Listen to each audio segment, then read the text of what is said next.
Interpersonal intelligence ഉള്ള കുട്ടികൾക്ക് ഒരു വലിയ അഡ്വാൻറ്റേജ് ഉണ്ട്. അവർക്ക് എല്ലാ കാര്യങ്ങളിലും ക്ലാരിറ്റി ഉണ്ടാവും. ലൈഫിൽ പലരും പരാജയപ്പെടുന്നത് അല്ലെങ്കിൽ ഗോൾ അച്ചീവ് ചെയ്യുന്നതിന് കഴിയാതെ വരുന്നതിൻ്റെ ഒരു പ്രധാന കാരണം അവർക്ക് ക്ലാരിറ്റി ഇല്ല എന്നുള്ളതുകൊണ്ടാണ്. പക്ഷേ ഇത്തരം കുട്ടികളിൽ ആ ഒരു പ്രശ്നം ഉണ്ടാവില്ല. അവർ വളരെ ക്ലാരിറ്റി ഉള്ള കുട്ടികളായിരിക്കും അവരുടെ ഗോളിനെ സംബന്ധിച്ച്.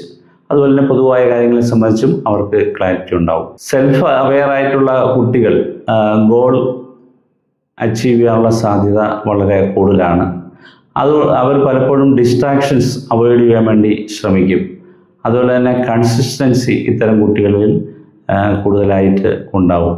അപ്പോൾ ആ ക്ലാരിറ്റി എന്ന് പറയുന്നത് ഒരു ശക്തിയാണ്. അപ്പോൾ കുട്ടികൾ ക്വയറ്റാണ് എന്നുള്ളത് കൊണ്ട് അവർ വീക്കാണ് എന്ന തരത്തിലേക്ക് നിഗമനത്തിലേക്ക് നമ്മൾ എത്തേണ്ടതില്ല. ഇത്തരത്തിലുള്ള പല കുട്ടികളും ഇന്നർ സ്ട്രെങ്ത് വളരെ കൂടിയവരായിരിക്കും. അവരെ മാറ്റാൻ ശ്രമിക്കുന്നതിന് പകരം അവരെ മനസ്സിലാക്കാൻ ശ്രമിക്കലാണ് ശരിയായ പേരൻറ്റിങ്.